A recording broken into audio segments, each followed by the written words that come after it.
Welcome to Productive AF. This week we're talking about the productivity paradox, why doing less can actually get you more.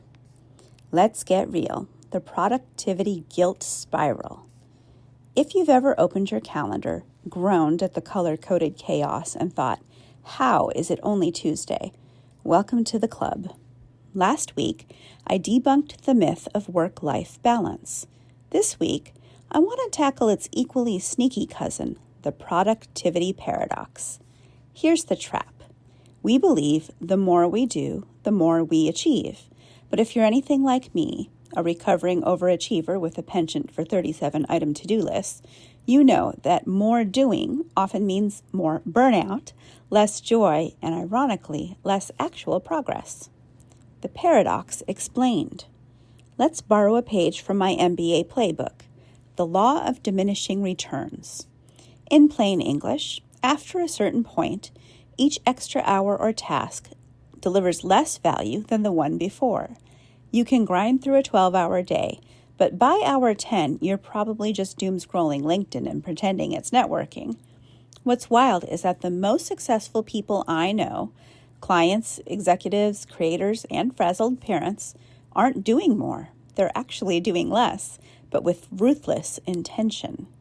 They protect their best energy for what actually matters, and they let the rest go. The do less but better framework. Let's make this concrete. Here's how I'm applying the do less but better approach in my own life and business. 1. Ruthless prioritization. Each Sunday, I pick my top 3 outcomes for the week, not tasks, outcomes. Everything else becomes nice to have, not must do. 2. Time blocking for focus. I schedule 60 to 90-minute deep work blocks for my most important projects. Usually these are my day job goals, content, sometimes just meal planning, no shame. I defend these blocks like a mama bear with a double espresso. 3. Strategic unproductivity.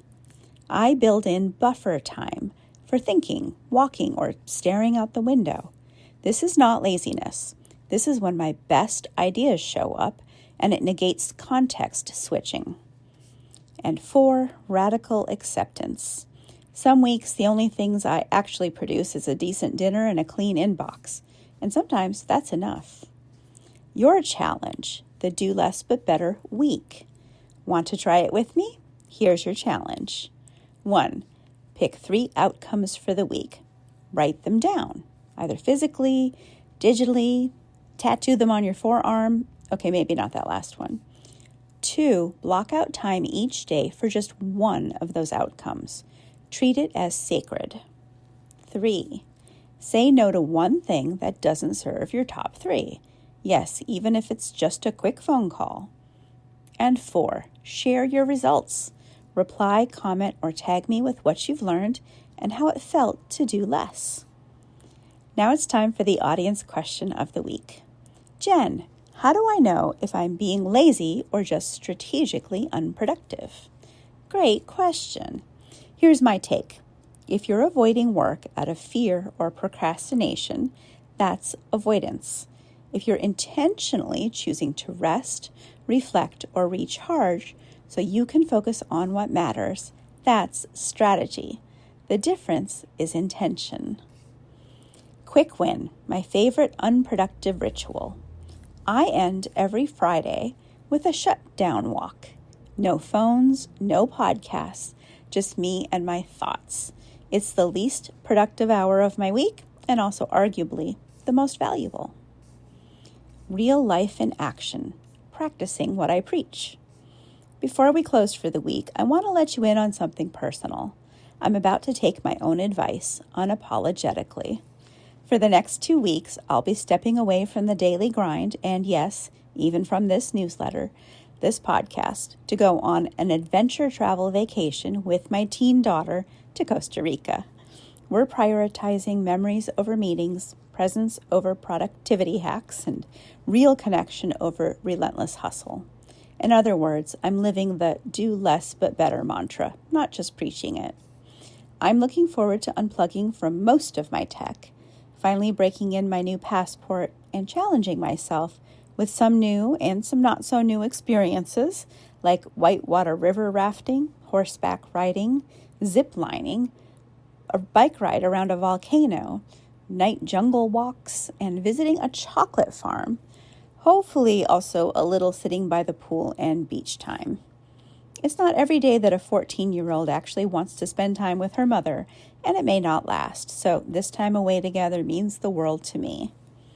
If you notice Productive AF landing in your inbox a little less frequently, now you know why. This is intentional, and it's a direct reflection of the boundary setting and prioritization I encourage every week.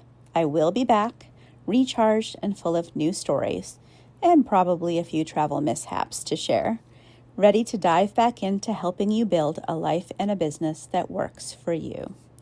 In the meantime, I encourage you to find your own moments of strategic unproductivity. Take a walk, close your laptop, or like me, say yes to an adventure that can't be rescheduled. Stay productive on your own terms. P.S. Stay connected while I'm away. I'll be sharing behind-the-scenes moments, travel insights, and honest reflections from my adventure with my daughter on Instagram and all the other social networks over the next 2 weeks. I'd love to hear from you too. If you're taking your own break, testing the Do Less But Better challenge, or embarking on a summer adventure, hit reply or tag me in your posts. Share your stories, wins, or even your struggles. I'll be checking in when I can and may feature a few of your experiences in a future newsletter. Let's keep each other inspired, even when we're unplugged. PPS, if you found this helpful, forward it to a friend or subscribe for more. Your support keeps this solo creator caffeinated and inspired. Until next time.